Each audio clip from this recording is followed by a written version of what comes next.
अच्छा, लोग अक्सर ये पूछते हैं कि कहानियाँ क्यों, कहानीकार क्यों, स्टोरीज क्यों होती हैं, स्टोरी टेलर्स क्यों होते हैं, सोसाइटी में उनका क्या काम होता है। ये तो शायद कोई फालतू से लोग होते हैं, लेकिन अगर हम गौर करें और अपने इर्द गिर्द देखें, अपने कल्चर को देखें, अपनी मजहबी बहुत सी रिवायात को देखें, अपने इर्द गिर्द की हिस्ट्री, तहजीब, चीज़ को देखें और गौर करें, तो सब कुछ कहानियों के ऊपर तो खड़ा हुआ है।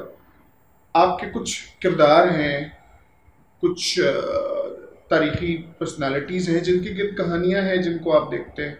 आपकी ये समझिए कि इवन कुरान जिस तरह मज़हब के तौर पर खुद कहता है बीच में कि हम कहानियों की शक्ल में आपको, हमने ये किस्से कहानियों की शक्ल में आपको सुनाए ताकि आप उससे रिलेट कर सकें, उससे समझ सकें।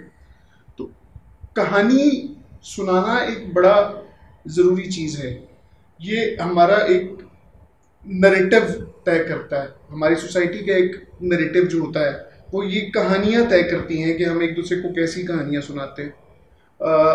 इसलिए मेरे ख्याल में ये जो सुनो कहानी मेरी ज़ुबानी जो है, एक बड़ा खूबसूरत प्लेटफॉर्म है जिसके थ्रू हम स्टोरीज़ को एक्सचेंज करेंगे। कुछ नए लोग वो कहानियाँ लिखेंगे, कुछ सुनाएंगे, कुछ सुनेंगे। तो वो जो एक इंटरेक्शन होगा वो बड़ा एक मज़े का इम्तजाज होगा, और स्पेशली बच्चों के लिए जो कहानियाँ कही जाएंगी। मैं भी इस प्लेटफॉर्म का पार्ट बन रहा हूँ। मुझे इस चीज़ में बड़ा इंटरेस्ट है। बच्चों के लिए मैंने प्रोग्राम प्रोड्यूस करता रहा हूँ। Danny Sunny science kids sport, इस तरह के कुछ प्रोग्राम्स थे। अब इसके अंदर एक इस प्लेटफॉर्म से हम अब जिंदगी का एक सिलसिला इंशाल्लाह शुरू करेंगे। बच्चों को मुझे लगता है, जिसे कहा जाता है दुनिया में कि प्रिजनर्स के बाद, कैदियों के बाद सबसे ज़्यादा कंट्रोल्ड ग्रुप जो होता है वो बच्चे होते हैं किसी सोसाइटी में।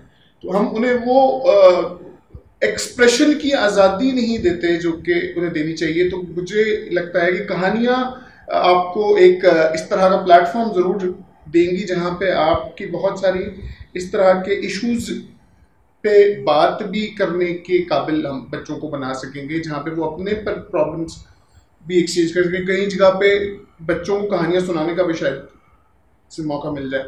तो ये एक बड़ा इम्पोर्टेंट प्लेटफॉर्म है मेरे ख्याल से, इसलिए मैं इसका एक बड़ा प्राउडली इसका एक पार्ट हूँ। और सादिया ने जो शुरू किया, सादिया सरमद ने भी, ये मैं बड़ा इस बात पे अच्छा मुझे फील हुआ कि किसी ने बच्चों के बारे में इस टाइम पे सोचा, जबकि हम सारे के सारे सिर्फ और सिर्फ मटीरियल के बारे में सोच रहे हैं।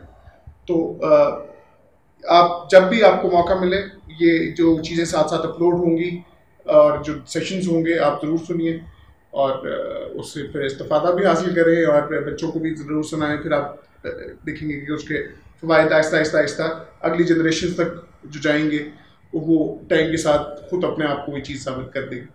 तो सुनो कहानी मेरी ज़ुबानी की तरफ से मैं आप लोगों को इनवाइट करता हूँ कि आप ये सारी वीडियो ज़रूर देखिएगा।